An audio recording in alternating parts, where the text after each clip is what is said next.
The Galactic Institute of Advanced Cognition occupied a space station the size of a small moon, which seemed appropriate given that most of its faculty possessed egos to match.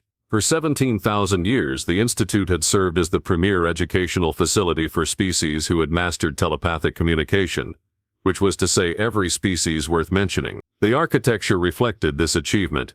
No intercoms, no display screens, no primitive sound-based communication systems cluttering the elegantly curved halls.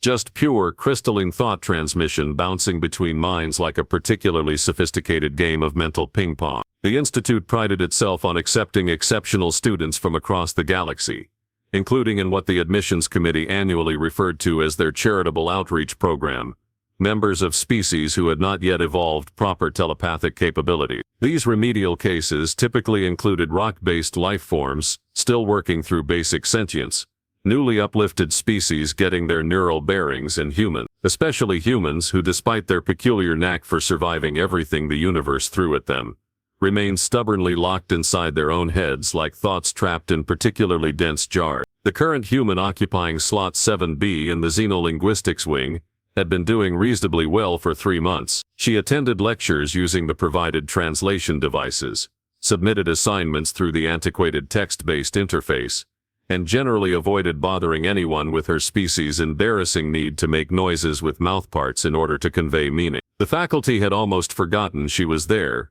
which was the highest compliment the Institute typically paid to remedial students. Then the monitoring systems started screaming. Well, not screaming exactly.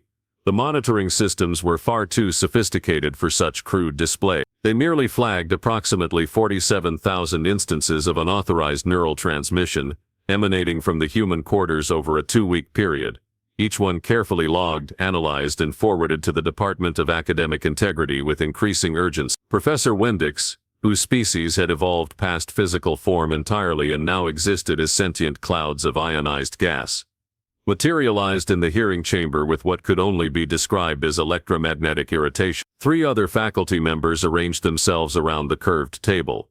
A Heptorian with too many eyes, a crystalline whose thoughts refracted into uncomfortable geometric patterns, and something that looked like an optical illusion having an identity crisis. The human sat across from them, looking remarkably unconcerned for someone facing academic tribunal. She had her species' typical bipedal configuration, with the standard arrangement of limbs, and that slightly concerning amount of teeth visible when the mouth opening occurred. Her hands rested in her lap, fingers occasionally tapping against each other in that meaningless fidgeting pattern humans seemed genetically programmed to perform.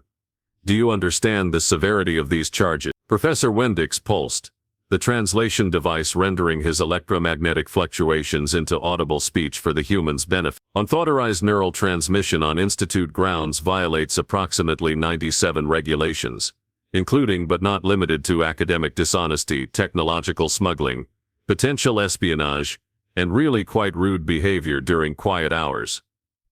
The human blinked. This was apparently how her species processed information, by briefly shutting off their visual input as if turning consciousness off and on again might help. I'm not sure what you mean by neural transmission. Precisely our concern, interjected the Heptorian, multiple eyes narrowing in cascading sequence.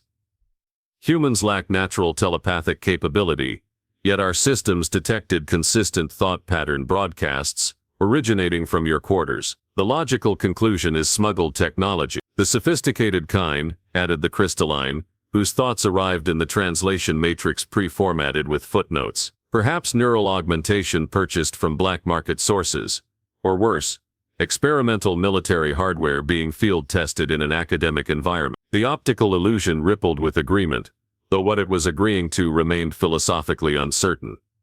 I don't have any technology, the human protested, spreading her hands in that universal gesture species, with hands used to indicate emptiness. You can search my quarters. You can scan me right now.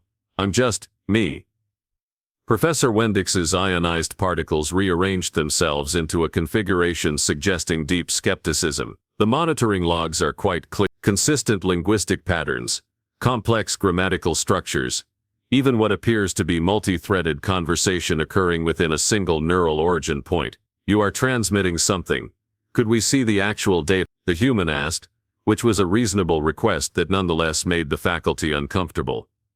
Showing a suspected cheater the evidence felt rather like explaining to a burglar exactly which window they had climbed through. But academic protocol demanded transparency, so the crystalline projected a holographic representation of the monitoring logs into the space between them. Wavelength and frequency patterns danced in the air, each spike representing a detected transmission. The sheer volume was remarkable, dozens per hour, hundreds per day, all originating from the same source and somehow receiving themselves in a closed loop. The human stared at the data for a long moment. Then something happened to her facial configuration that the translation software struggled to interpret. The mouth opening widened. Sounds emerged that resembled damaged machinery, and moisture appeared near the optical sensors. She was laughing. "Oh my God," she managed between these concerning noises. "You've been monitoring my internal monologue." 4 faculty members exchanged telepathic glances, which was considerably faster than the human's primitive verbal language, but somehow conveyed the exact same confusion. Professor Wendix asked, his particles briefly losing cohesion. "My internal monologue? You know, thinking in words, talking to myself inside my head." The human gestured at her skull as if the location of thinking was somehow novel information. "That's what you've been detecting." The silence that followed was the kind typically reserved for moments when the fundamental assumptions of reality required immediate revision. It was the silence of 4 highly educated minds, simultaneously realizing they had spent decades studying cognition, without ever considering that a species might weaponize language against itself. "You're telling us," the Heptorian said slowly, each eye focusing independently, as if trying to perceive this concept from multiple angles, simultaneously, that humans possess the capability to transmit linguistic communication to themselves, internally, using the same cognitive architecture designed for external interaction. "Well, yeah," the human confirmed, as if describing something as mundane as digestion. "How else would we think?" The optical illusion fainted, which was impressive given its questionable relationship with physical existence. Professor Wendix pulled himself together, literally reorganizing his particle cloud into a denser configuration. "I believe we need to reconvene this tribunal, immediately, with the cognitive science department, the philosophy faculty, and possibly psychological counseling on standby," the human asked, genuinely puzzled by the growing panic in the room. "Because," the crystalline said, its thoughts arriving sharp enough to cut, "if what you're describing is accurate, then your species has been living with an evolutionary feature we classified as a severe psychiatric disorder, roughly 4,000 years ago." The human's facial expression shifted into something the translation software tentatively labeled as concerned amusement. "What do you mean?" "Hearing voices in your head that use language to communicate," Professor Wendix explained with the patience of someone describing something very simple to someone very confused. "That's the textbook definition of fragmentary consciousness syndrome. It typically requires immediate medical intervention. But the voices are me," the human protested. "It's not a disorder, it's just thinking." 4 faculty members looked at each other again, faster this time. "I believe," the Heptorian said carefully, "we need to completely restart this investigation from fundamentally different premises." The human sat back in her chair, arms crossing in that defensive posture her species adopted when the universe stopped making sense, which was ironic, considering that from the faculty's perspective, the universe had just revealed a feature of human cognition that made everything else seem perfectly reasonable by comparison. How exactly did a species achieve spaceflight while trapped in constant conversation with themselves? That question, Professor Wendix realized with mounting dread, was going to haunt him for the rest of his existence. The emergency faculty meeting convened in Conference Hall Epsilon, a space designed for serious academic discourse and the occasional existential crisis. 17 professors from 8 different departments materialized, manifested, or simply walked in depending on their species' preferred method of navigating 3-dimensional space. The human sat at the center of the room like a specimen under observation, which wasn't far from the truth. Professor Wendix had called in reinforcements. Heavy reinforcements. The kind of academic firepower typically reserved for defending dissertation proposals, or arguing about parking space allocation. "Let's establish baseline facts, announced Professor Yentin, chair of cognitive sciences and a being whose entire body consisted of interlocking metallic rings that rotated with her mood. Currently, they were spinning fast enough to generate a light humming sound. Humans claim they use linguistic structures internally. For what purpose? The human looked around the assembled faculty with an expression that suggested she was reconsidering her life choices. For everything? Planning what to say before I say it. Remembering things. Working through problems. Imagining conversations. Stop. One of Yentin's rings ground to a halt. Imagining conversations. With whom? With anyone. People I might talk to later. People I talked to earlier but wish I'd said something different. Sometimes people who don't exist. The human paused, clearly reading the room's mounting horror. It's normal for us. A collective telepathic shudder rippled through the faculty. The Heptorian from the tribunal covered several eyes with auxiliary appendages. You conduct fictional dialogues with imaginary entities inside your own cognitive space, stated Professor Hollix, a being who resembled ambulatory moss and specialized in psychological wellness. And you consider this healthy behavior? Well, I don't invite them in, the human defended. They just happen. Like right now, I'm imagining what my advisor back home would say about this situation, and she'd probably tell me to stop antagonizing the nice telepathic professors who control my academic fate. You're doing it right now. Yentin's rings accelerated again. While having this conversation, you're simultaneously conducting a separate internal conversation. I mean, sort of. It's more like background noise. Or okay, imagine if your thoughts had to be translated into words before you could think them. The human gestured helplessly. We can't just know things. We have to tell ourselves things first. The room fell into stunned silence. Several faculty members attempted to model this concept telepathically, and immediately regretted it. Professor Wendix reformed his particle cloud into a configuration suggesting deep philosophical disturbance. Are you suggesting that humans cannot access their own knowledge without first converting it to linguistic format and transmitting it internally? Pretty much, yeah. That's horrifyingly inefficient, observed the crystalline, who had returned after recovering from the initial shock. The cognitive overhead alone must consume tremendous neural resource. It gets worse, volunteered Professor Denix, who taught comparative cognition and looked like a flower arrangement, having second thoughts about photosynthesis. If humans require linguistics translation to access their own thoughts, that implies a fundamental disconnect between consciousness and knowledge storage. They're essentially strangers to themselves. The human shifted uncomfortably. I wouldn't say strangers, more like roommates who talk a lot. Roommates, Yentin repeated flatly, her rings slowing to express pure disbelief. You conceptualize your relationship with your own consciousness as cohabitation. When you put it that way, it sounds weird. Because it is weird, several faculty members broadcast simultaneously, creating a telepathic feedback loop that required 3 seconds to untangle. Professor Hollix extended a mossy tendril in what might have been a calming gesture. Let's approach this systematically. Can you demonstrate this internal dialogue? Give us a sense of what occurs during normal cognitive function. The human considered this. Okay, so right now, I'm thinking this is incredibly awkward. Why did I agree to attend an alien university? I should have stayed on Earth where people don't freak out about thinking. But also this is kind of fascinating from an anthropological perspective. I wonder if I can write a paper about this. What would I even title it? Maybe why telepaths find internal monologue disturbing. Stop. Yentin's rings locked in place. All of that was happening simultaneously with your external speech. No, that was maybe 2 seconds of internal processing before I decided what to say out loud. 2 seconds, the crystalline calculated, its thoughts arriving with timestamp. Approximately 47 words of internal dialogue, occurring during a standard pause in conversation.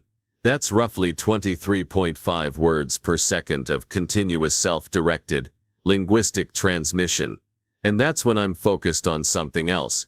The human added helpfully. When I'm alone or trying to fall asleep, it gets way more active. Professor Hollix's moss turned a concerning shade of gray.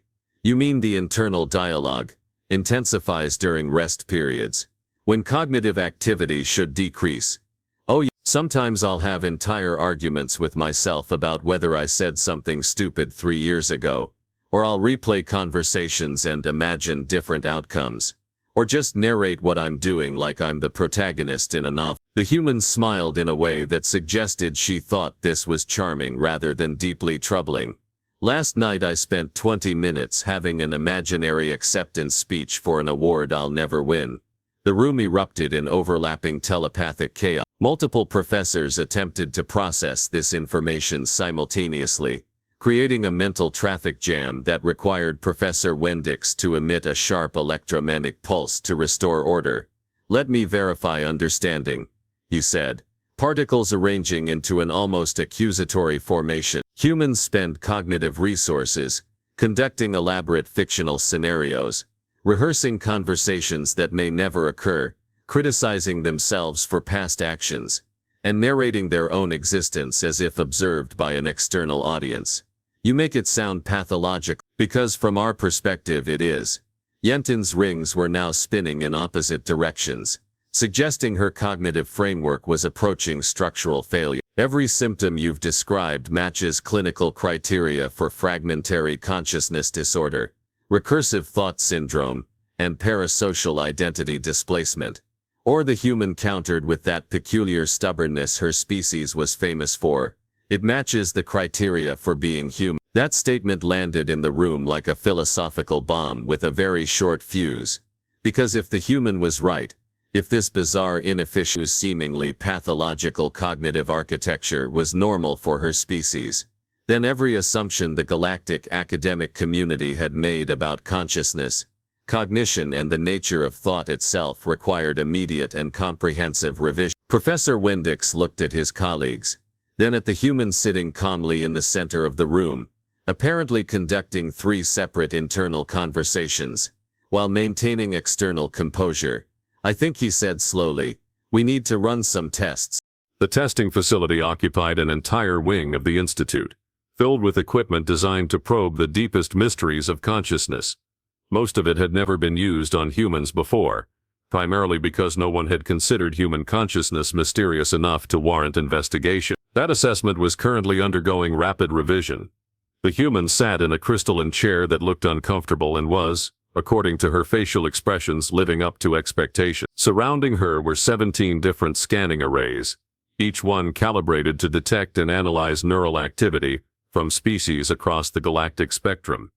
The equipment hummed with activity, though whether it was working properly or simply experiencing collective confusion remained unclear. Professor Yentin studied the incoming data with the intensity of someone watching their fundamental understanding of reality collapse in real time. Her rings had stopped spinning entirely, locked in a configuration that suggested deep computational process. The linguistic centers are firing constantly, she announced to the assembled research team.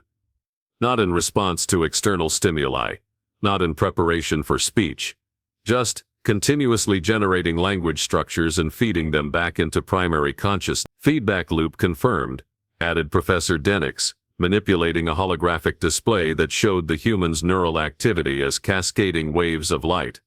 But it's not random noise.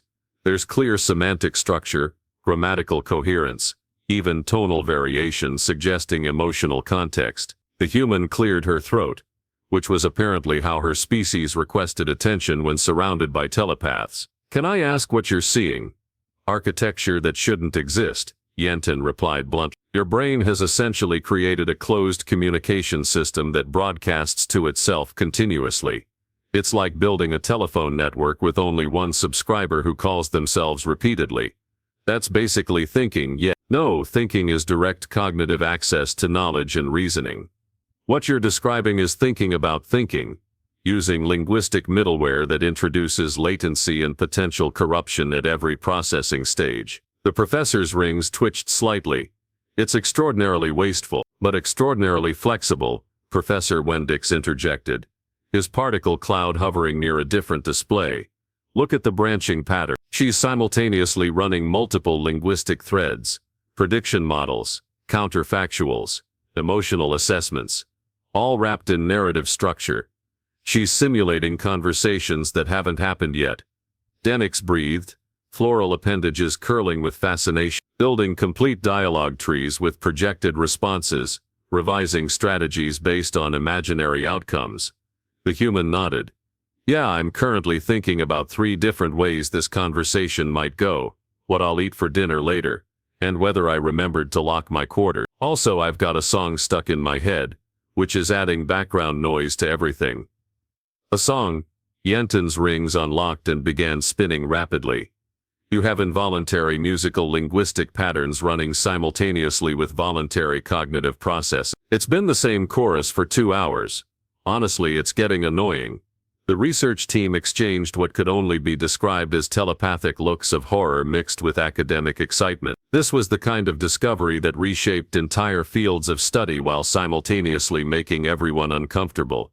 Request permission to attempt replication, announced Professor Hollix, mossy structure shifting nervously. If internal monologue is a learned behavior rather than hardwired biology, other species might achieve similar states.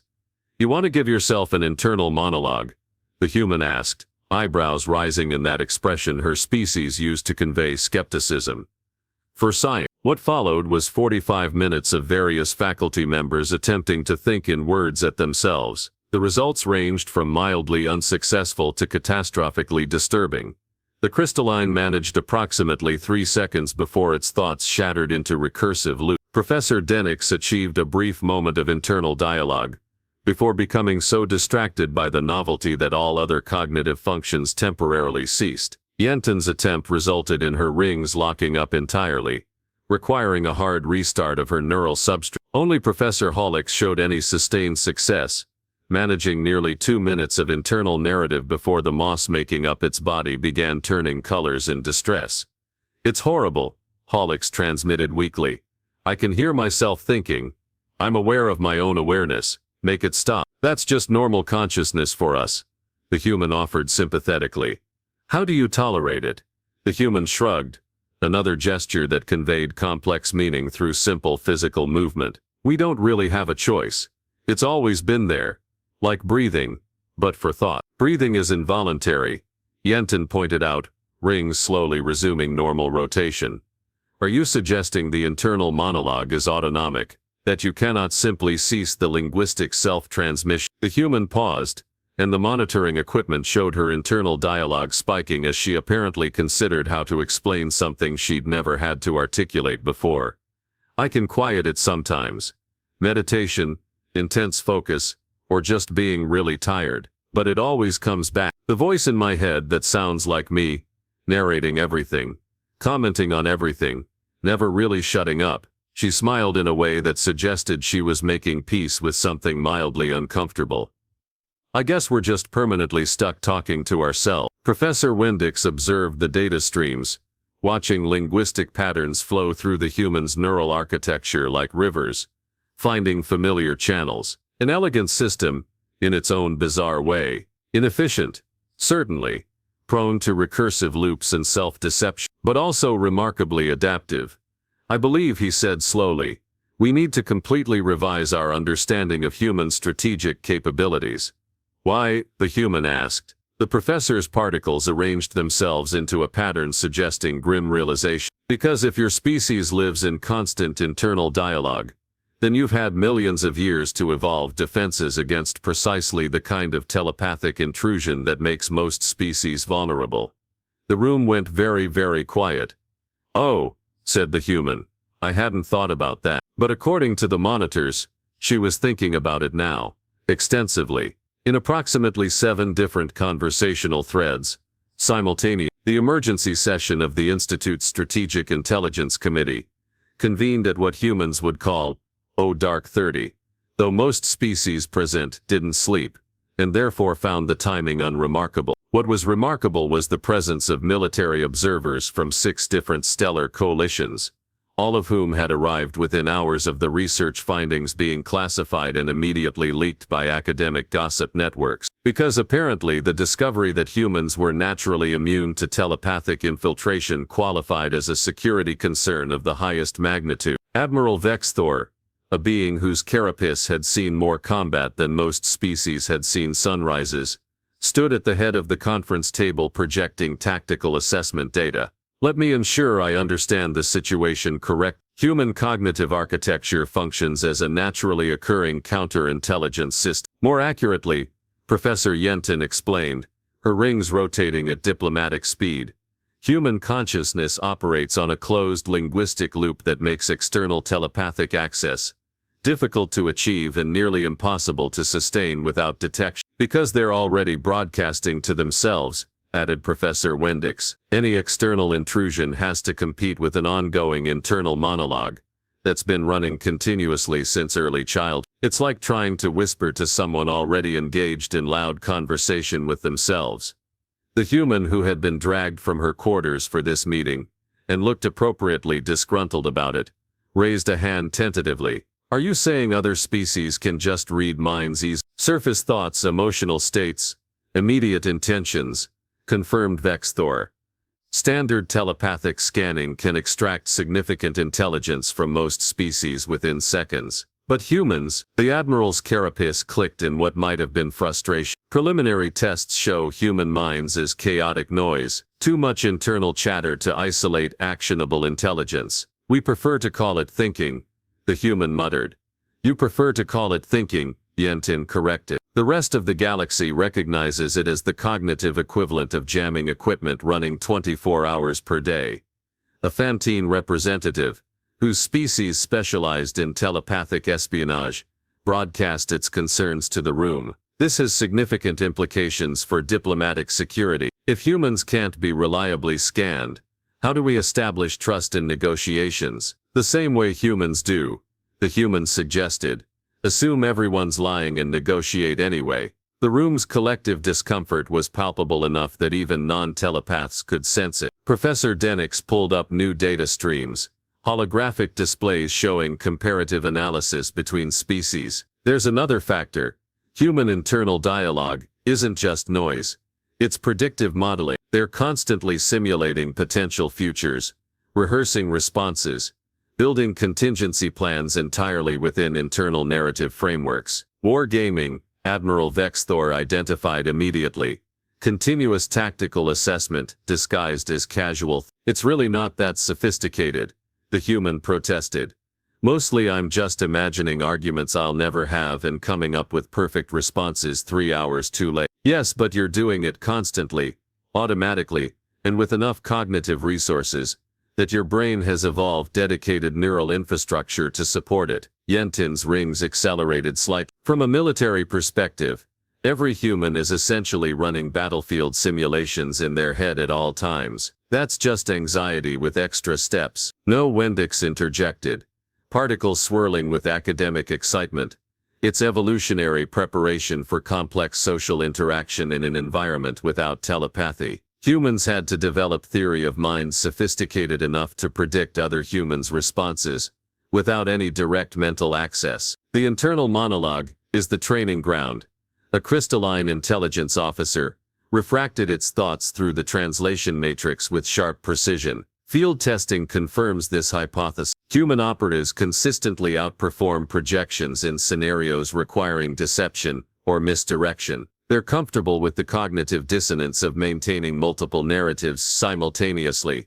Because we do it every day, the human said, finally understanding where this was heading. When I talk to you, I'm having one conversation out loud, and a completely different one in my head. Sometimes the internal version is agreeing with me.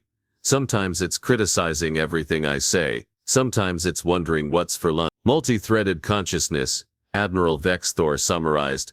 The ability to maintain separate cognitive processes without interference or cross-contamination. We call it overthinking. You would, Yentin observed dryly. Your species has a remarkable talent for minimizing your own capabilities. The Fantine representative broadcast again, thoughts colored with concern. If this cognitive architecture is standard for humans, we need to reassess every interaction with their diplomatic corps. They could have been conducting internal strategy sessions during negotiations while appearing fully engaged in discussion. We definitely do that, the human confirmed cheerfully. I'm doing it right now actually. Part of me is planning my breakfast while another part is wondering if I should be concerned about being classified as a security risk. Several military observers shifted uncomfortably. The human's casual admission of constant internal cognitive multitasking was somehow more unsettling than any tactical briefing. Professor Hollix, who had been quietly recovering from the earlier internal monologue experiment, extended a mossy tendril. There's a philosophical dimension we're overlooking. Humans live in permanent dialogue with themselves. They're never truly alone, never experiencing pure consciousness, without linguistic mediation. From their perspective, telepathic species must seem almost empty. The human considered this, and the monitoring equipment still attached to her, from earlier testing, showed spike patterns consistent with deep consideration. I guess I assumed everyone had the voice. The narrator that comments on everything. The internal critic that won't shut up at 3 in the morning. No, Windix said gently. Just humans. You're the only species we've encountered who evolved consciousness that talks back to itself. That sounds lonely. Someone broadcast. Or crowded, the human replied. Depends on perspective. I've got at least 3 opinions about everything happening right now, and they're all having an argument about which one should be voiced externally. Admiral Vexthor's carapace plates shifted in a way that suggested strategic recalculation. This changes threat assessment parameters across all human-occupied space. A species that can't be easily scanned, naturally multitasks at cognitive level, and lives in constant tactical simulation, is considerably more formidable than previous estimates suggested. We're really not trying to be formidable, the human objected. We're just trying to exist without our own thoughts driving us completely insane. And yet, Professor Yentin observed, rings slowing to contemplative rotation, you've turned what we would classify as a severe psychiatric condition into your species' primary cognitive operating system. That's either brilliant adaptation or catastrophic evolutionary accident. Could be both, the human offered. Could be both, Windix agreed, his particle cloud settling into a configuration suggesting reluctant admiration, which is perhaps the most human response possible. The meeting continued for 3 more hours, diving into security protocols, diplomatic implications, and academic publishing rights. But the fundamental conclusion was already clear. The galaxy's most isolated species, locked inside their own heads in permanent conversation with themselves, had accidentally evolved the perfect defense against a universe full of mind readers. The human, for her part, spent most of the remaining meeting conducting what monitors later described as 17 distinct internal dialogues, covering topics from breakfast preferences to existential philosophy, all while maintaining external composure and appropriate eye contact, which proved the point better than any academic paper could. As the session finally adjourned, and the human was escorted back to her quarters by 3 security officers, who kept nervously monitoring her for hostile intent she didn't have, Professor Windix gathered the research team for final assessment. Conclusions, he asked. Humans are terrifying, offered the crystalline. Humans are fascinating, countered Denix. Humans are definitely getting a dedicated research grant, Yentin decided, rings spinning with the satisfaction of someone who had just secured funding for the next decade. Professor Hollix, still looking vaguely traumatized from experiencing 2 minutes of internal monologue, broadcast a final observation. They live alone together, inside their own minds, speaking to themselves in languages that echo back without ever truly leaving. It's the saddest and most beautiful thing I've ever encountered. In her quarters, the human in question sat on her bed, staring at the ceiling, having approximately 12 different conversations with herself about the day's events, her academic future, whether she'd remembered to message her family, and what the philosophical implications of being your own constant companion might mean for human psychology. The monitoring systems, still active, logged every linguistic spike and neural pattern. No one was listening anymore, but the human kept talking anyway, because that's what humans did. They whispered in a silent language that still echoed back, filling the emptiness of space with the sound of consciousness talking to itself, forever narrating a universe that couldn't hear them, and wouldn't understand if it could. And somehow, impossibly, they'd turned that into a survival strategy. The galaxy would be processing that revelation for centuries. The human just wanted breakfast. Both things ultimately were equally valid concerns.